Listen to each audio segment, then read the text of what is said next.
salutations aux frères et sœurs de la famille Lakisabé, et puis salutations aussi à ceux qui ont soif de vérité, et on va continuer dans les messages. On va aller dans Esombe 14, dans Bibel, le seul récit authentique qui relate de ce qu'est le spirituel. Donc on va aller dans Bibel, Esombe, chapitre 14, au verset 9. Il y a un titre à ce passage qui est « La manifestation de la sagesse de Loba par le Verbe ». La manifestation de la sagesse de Loba par le Verbe. Et nous, on va introduire les choses, donc avec le verset 9, il y a beaucoup de choses subtiles qui sont dites juste avant. Difficile à pénétrer pour quelqu'un qui n'est pas assisté par le mundi, par le Verbe de Tété. Celui qui voudrait rentrer dans cette lecture, le profane qui voudrait rentrer dans cette lecture, aurait tôt fait de se livrer à l'errance. Il serait perdu, comme quelqu'un qui rentre dans une forêt, la nuit, sans éclairage. Il serait là, il tâtonnerait. Voilà. Parce qu'il n'a pas reçu l'éclairage. Et on va parler justement de cela. La sagesse manifestée. Et donc au verset 9, il est dit « Les secrets les plus profonds de la conscience du cœur d'un homme du visible, qui les connaît ?» Point d'interrogation.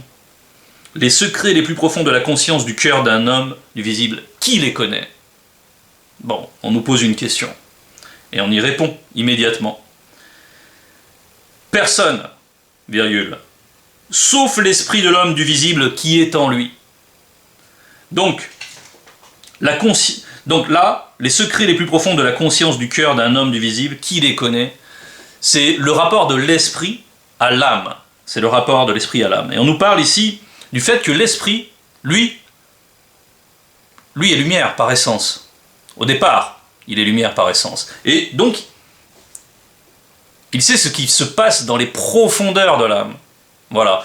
Donc on nous parle ici du rapport intérieur, de l'âme à l'esprit. Ce rapport à l'intérieur, il s'exerce par exemple dans l'introspection. Et on voit comment beaucoup de personnes dans le monde veulent toujours se projeter en avant, ont toujours besoin d'aller de l'avant. C'est ce qu'on appelle la fuite en avant. C'est-à-dire qu'ils veulent toujours être en activité pour éviter absolument, à n'importe quel moment, d'avoir du temps pour penser, pour dialoguer avec son esprit. Même s'il n'a pas conscience qu'il dialogue avec son esprit, en fait, l'introspection, c'est cela. C'est-à-dire qu'il va y avoir une analyse. Tiens, tu désires, il va y avoir l'âme, qui est le corps du désir, qui va exprimer des choses, et qui va exprimer ses désirs, et l'esprit qui va répondre.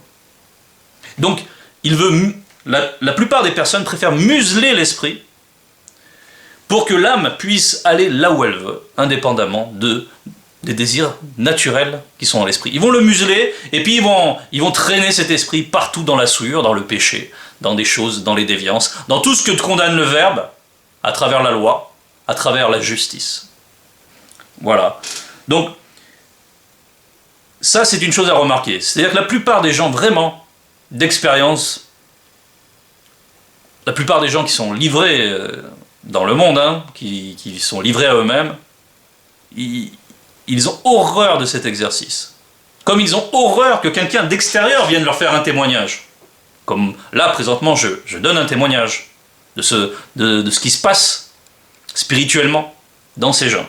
Et on va rentrer dans cette logique plus profondément avec la suite. Donc, on va juste observer avant de continuer que ces personnes-là sont privées de lucidité. C'est-à-dire qu'ils n'apprennent pas à se connaître eux-mêmes. Ils ne savent même pas qu'ils sont, pour la majorité, qu'ils ont un esprit. Pour eux, l'âme, l'esprit, tout ça, c'est tout très confus. Et voilà. Et donc, étant donné qu'ils sont privés de cette lucidité, ils avancent comme ça, dans l'ignorance. Et ils aiment l'ignorance. Ils aiment cette ignorance. Ils choisissent d'ignorer ces choses. Et donc, cette fuite en avant, ils ne veulent même pas voir qu'il y aura un terme. Ils ne veulent pas penser à la mort, à cette finitude. Et ils ne veulent pas penser à l'après-vie. Parce que l'après-vie, ils savent qu'il y a un cap à franchir. Ils savent qu'il y a un minima, il y a un examen, il y a un jugement. Et que cette notion de jugement, oula, surtout, ne pas l'envisager. C'est aussi profond que cela. Et quand on parle de profondeur, on va aller dans le verset 10. De même, les secrets les plus profonds de toutes les réalités visibles et non visibles, qui les connaît? Personne, sauf l'Oba et le Mundi. Le Mundi, c'est l'Esprit Saint. Entre parenthèses, le Verbe dans une autre de ses manifestations. Virgule, ainsi que les deux fils manifestés ainsi que les deux fils manifestés avant la non-existence. Avant la non-existence. Donc, bien sûr, dans le verset 9 précédent qu'on a lu, on a dit « Personne ne connaît en fait les profondeurs du cœur, sauf l'esprit de l'homme du visible qui est en lui. » Mais le Mundi, lui, bien sûr, pénètre ces choses-là. On va parler de la manière dont le Mundi pénètre les choses, et pour ce faire, on va aller dans Essombé 54, verset 18. Essombé 54, verset 18, qui nous dit, et même 19, et là on parle du Verbe, « Il est en lui-même puissance illimitée, plus puissant que toute énergie cosmique, pénétrant jusqu'à atteindre là où se séparent l'âme et l'esprit, jointure et moelle. Il juge les sentiments et les pensées les plus profondes du cœur. » Et on va lire encore, donc verset 19. « Nulle créature n'est cachée devant lui, mais tout est nu et découvert pour lui. » Donc, ici, voilà, on nous a parlé de plusieurs jointures, de à quel point le Verbe va pénétrer.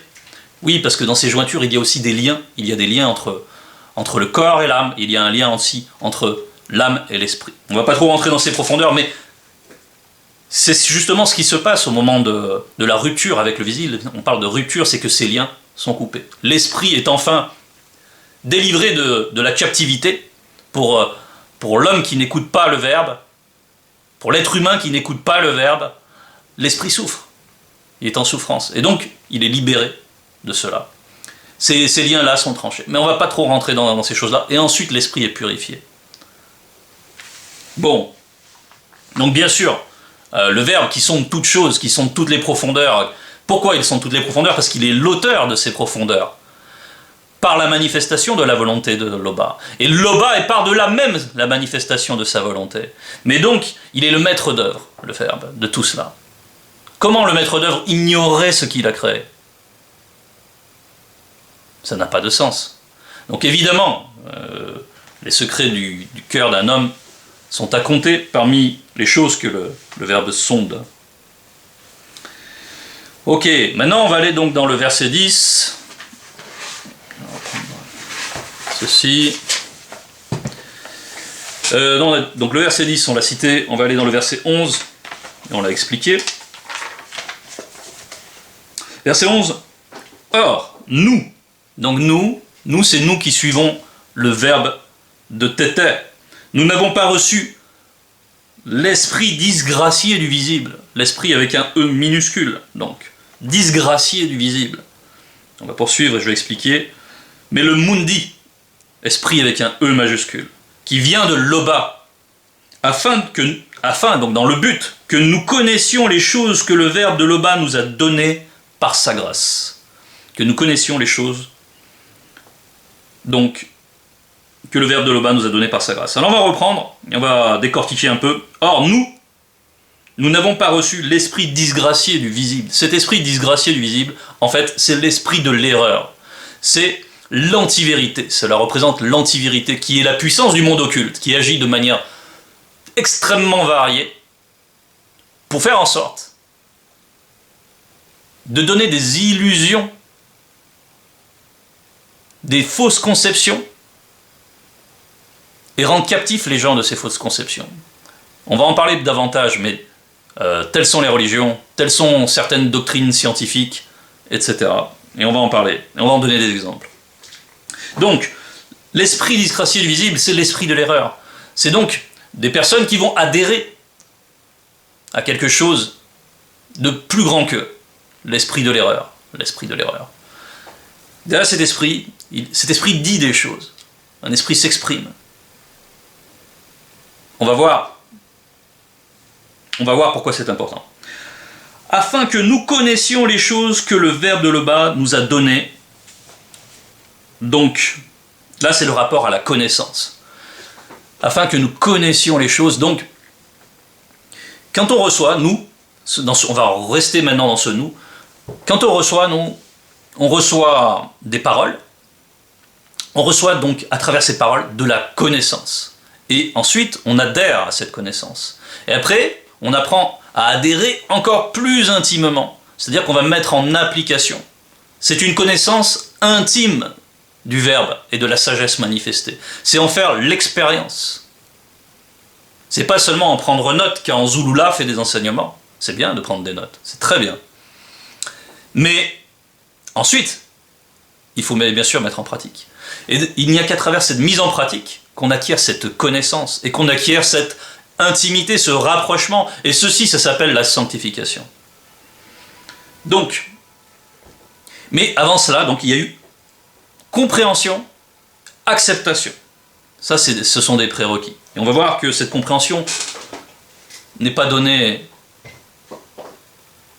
à tout le monde, quoique le Verbe parle pour tout le monde. Mais la compréhension dépend aussi du libre arbitre.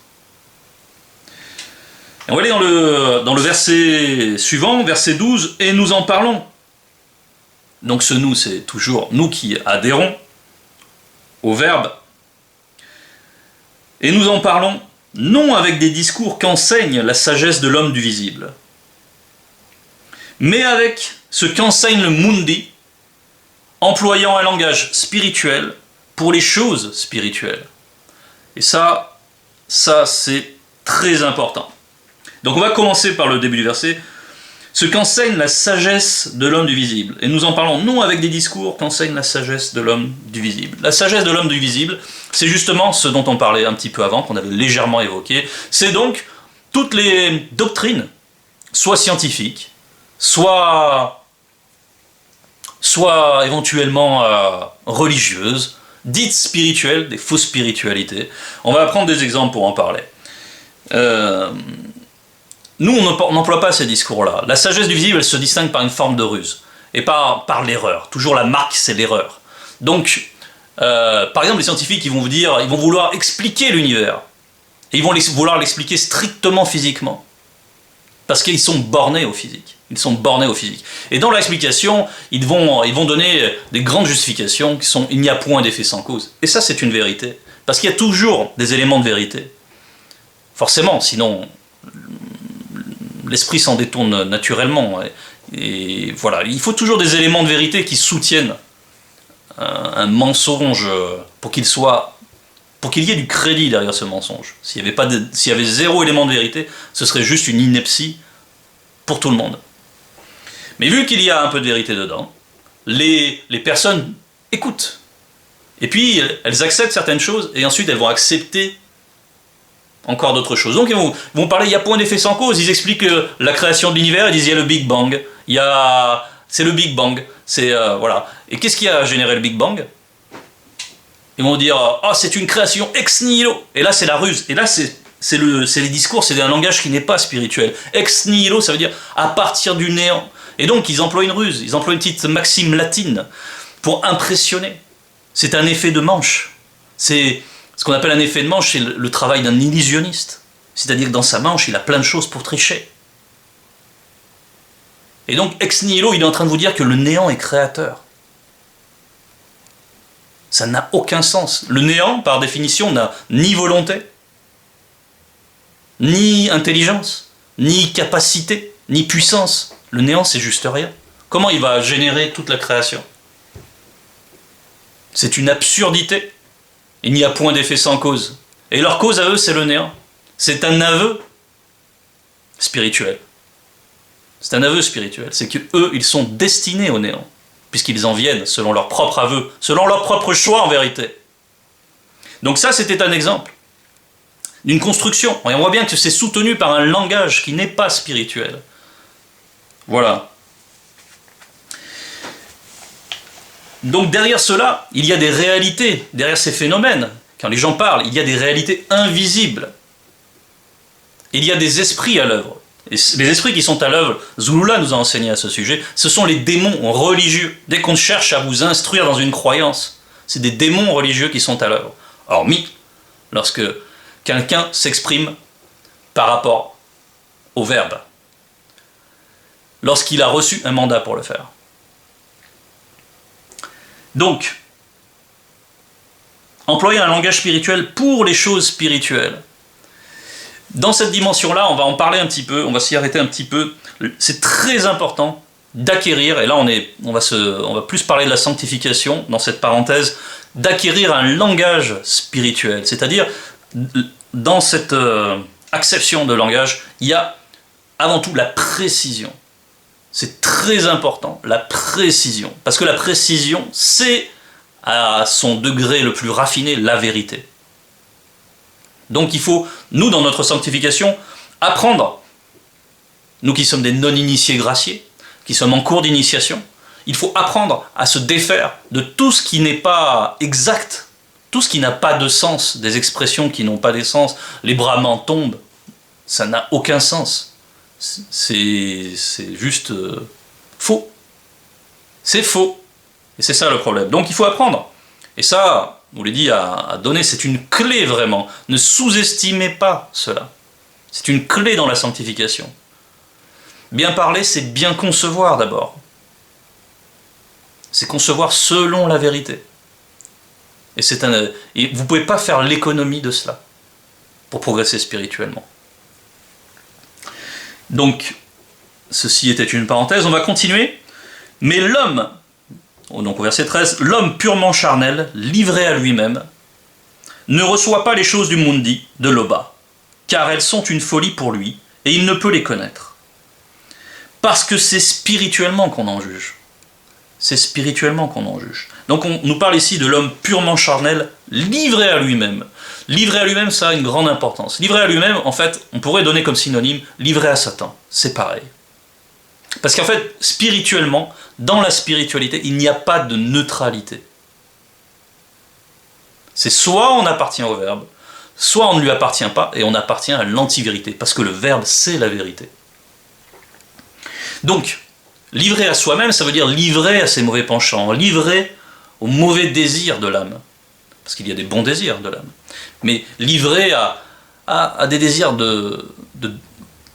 empreints de désordre par rapport aux lois établies. Donc, livré à lui-même, ça signifie qu'il est livré donc à des fausses croyances. Et on va le voir, ne reçoit pas les choses du mundi de Loba. Parce que toutes nos actions ont pour origine une conviction au départ. Ne reçoit pas les choses du mundi de Loba, car elles sont une folie pour lui. Et là, on est vraiment dans un jeu de miroir, c'est-à-dire que la sagesse, pour l'homme livré à lui-même, la sagesse manifestée par le verbe de Loba, est pour lui une folie. Une folie. Lui, il aime les contes profanes qu'il entend, il aime entendre qu'il descend du singe, il aime entendre du Darwin, il aime entendre des mensonges religieux, des fausses spiritualités, il aime entendre qu'il va se réincarner selon le bouddhiste, donc qu'il va pouvoir s'améliorer en se réincarnant, etc. Ah oui, d'accord, c'est ça ta logique. Alors je vais t'expliquer. Le pédophile multirécidiviste qui baigne dans les milieux pédocriminels, voilà, celui-là, il va se réincarner, puis il va avoir l'opportunité de s'améliorer. Donc vous voyez qu'il n'y a aucune notion de justice ni de bon sens. Quelle est la justice là-dedans ? Celui-là, il va pouvoir vivre plein de vies, et puis dans sa vie suivante, il va encore continuer à violer, mais un peu moins peut-être que la dernière fois, donc cette fois-ci, on va refaire encore un essai, etc., etc., et tous ces gens qui sont violés, eux aussi vont se réincarner pour être violés à leur tour. C'est la stupidité même. Donc on voit bien que ces doctrines sont vides de substance spirituelle, parce que le spirituel, c'est la justice. On accède au spirituel par la justice. On apprend à fusionner même avec la justice, et on va le voir. Ce sont aussi ces religieux-là, qui donc, dans d'autres doctrines, on va dire, tous ceux qui se disent chrétiens, ils vont lire Jean 3,16, ils vont dire « Ah, Dieu a tant aimé le monde ». Donc ce Dieu, ce Jéhovah là auquel il se confie, qu'il a donné son Fils unique, afin que tous ceux qui croient en lui soient sauvés. Donc en fait, quand il entend ça, il entend quelque chose qui lui donne une sorte de garantie qu'il sera sauvé. Il suffit d'adhérer. Il suffit de dire « Ah, je crois en JC », de proclamer « JC est merveilleux », et du coup, comme ça, je vais pouvoir continuer à boiter en péchant, en continuant mes petits péchés mignons à droite, à gauche, à mentir, à voler un petit peu, à tricher un petit peu, à faire de la fraude, à commettre l'adultère de temps en temps, bon, à faire du n'importe quoi. Donc, il comprend qu'en fait, il suffit de croire en JC et plus besoin de sanctification. Et pourtant, il ne voit pas que ce à quoi il s'accroche là, ce verset Jean 3,16, je l'ai vu là récemment encore, c'est souvent le cas chez les chrétiens qui s'accrochent à ça. Il ne voit pas dans son verset Jean 3,16, on parle du Fils unique, et ça c'est faux. Parce que si vous lisez dans Job 38,7, il est dit, tandis que toutes les étoiles du matin éclataient en chant dans l'airesse, et que tous les fils de Dieu poussaient des cris de joie. Donc s'il y a tous les fils, il n'y a pas de fils unique. Unique, ça veut dire ce que ça veut dire. C'est pas fils premier-né qui est dit là, c'est fils unique. Donc tous les autres qui sont fils de Dieu, c'est quoi? C'est des sous-catégories de fils. C'est ça. Donc il ne voit pas, en fait, cette personne-là qui ne voit pas l'erreur. L'erreur qui est dénoncée par Zulula depuis longtemps, maintenant. Il ne voit pas, il s'accroche, il ne voit pas que ce à quoi il s'accroche, c'est l'erreur. C'est l'esprit de l'erreur. Mais il aime cela. Il fait un choix, on l'a vu. Il n'y a pas de neutralité, je l'ai dit. Donc il choisit. Parce que quand on lui rend témoignage de cela, il choisit de se voiler, de se dire non. Il va se trouver des raisonnements, pour continuer à justifier ce qui est de l'anti-vérité, ce qui est du mensonge. Et il aime ce mensonge parce qu'il est attaché au péché. Et ça, l'homme spirituel le voit. Il voit dans cette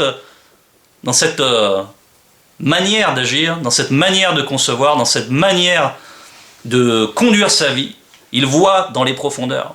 Il sait, parce que le Verbe l'a instruit, lui a donné cette connaissance, que c'est parce qu'il aime le péché qu'il est là. Et ça, nous allons le voir dans le verset suivant. L'homme spirituel, selon la vérité, au contraire, juge de tout, et il n'est lui-même jugé par personne du visible et du non-visible. L'homme spirituel, donc selon la vérité, c'est important la précision, parce qu'on a vu qu'il y a toutes sortes de spiritualité, mais là il y a la précision dans la Bible. L'homme spirituel, selon la vérité. C'est une précision extrême dans la Bible. C'est la pure vérité. Parce que ce qui distingue la sagesse, c'est la véritable sagesse, c'est qu'elle est premièrement pure, inattaquable. Elle a ça de commun avec la vérité, puisque la sagesse vient du Verbe, elle est manifestée par le Verbe. Et le Verbe, c'est la vérité. Elle est unique, elle. Elle est premièrement pure. C'est très important. Donc en fait, la sagesse a cette marque première de la pureté.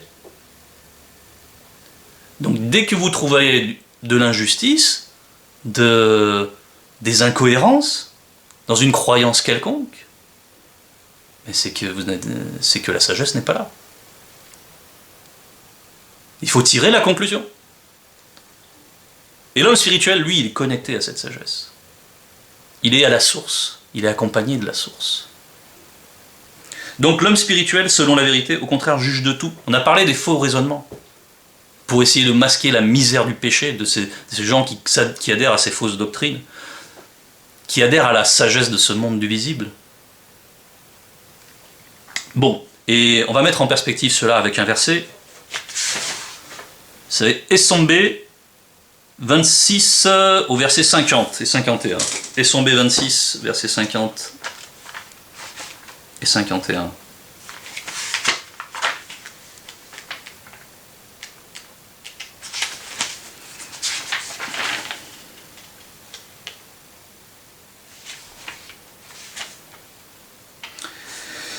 Car les armes avec lesquelles nous combattons ne sont pas charnelles, mais elles sont puissantes par la vertu du verbe de Loba, pour renverser des forteresses tenues par les puissants démons aquatiques de haut lieu. Et on va aller dans le verset 51. Nous renversons les raisonnements. Voilà ce que fait l'homme spirituel. Nous renversons les raisonnements. Et toute hauteur qui s'élève contre les lois du verbe de Loba. Et nous amenons toute pensée captive à l'obéissance du verbe de Loba. Ainsi agit un homme spirituel, selon le verbe. Ainsi agit un initié. Et pourquoi il le fait? Parce qu'il voit dans l'intériorité de son interlocuteur qui est animé par des démons religieux, qui l'inspirent à croire du n'importe quoi. Il voit cela. Il voit ces forteresses, ce sont donc ces raisonnements inspirés par les démons. Mais l'initié est en mesure, lui, de détruire, de balayer tous ces raisonnements. Et on va revenir donc, on va relire ensemble notre verset. L'homme spirituel, selon la vérité, au contraire, juge de tout. Et il n'est lui-même jugé par personne du visible et du non-visible. Et oui, il est en accord avec le verbe. Si le verbe vous affranchit, c'est un affranchi, quand vous regardez dans les films, un affranchi, c'est quelqu'un que les lois ne concernent plus, d'une certaine manière, mais dans le sens où il a fusionné avec ces lois. Et à son tour, il est la loi. C'est pour ça qu'il juge de tout. Il a fait un avec la loi. Il est affranchi. C'est parce que la vérité rend libre. C'est la seule adhésion qui rend libre. C'est le seul joug, le joug du verbe, qui rend libre. Tous les autres vous mettent en servage, vous rendent esclave. Et cela se voit dans vos vies au quotidien, puisque vous continuez à manifester toutes sortes de péchés, selon les mauvais désirs de votre âme. Donc l'homme spirituel, lui, est capable de voir ce qui se trame dans les profondeurs de quelqu'un qui veut contredire le verbe. Il juge de tout, il n'est lui-même jugé par personne du visible et du non-visible. Et si quelqu'un voudrait calomnier cette personne, cela n'aura aucun effet. Et on le voit, Zulula, il est calomnié de toutes sortes de manières. C'était déjà le cas de Jokisabe à son époque. C'est toujours le cas de ceux qui manifestent une vérité. Même si c'est une vérité selon leur conscience visible, ils ont toujours des problèmes. C'est la logique même. Ils ont toujours des problèmes. Mais ça n'arrêtera jamais. Par contre, l'homme spirituel qui, lui, est connecté à la vérité, ça ne l'atteindra pas. Et la marche qui est en route, celle qui est amenée par Zulula, qui est le deuxième né de la création, car il n'y a pas de fils unique, qui est le deuxième né de la création, venu, comme Jokisabe en son temps, là dans le visible, pour affranchir tout d'abord l'homme, c'est-à-dire le noir, pour rendre libre. Et il juge de tout, et il nous enseigne sur tout. Alors à chacun d'humilier son âme pour recevoir. C'était le message. Toute gloire à Loba.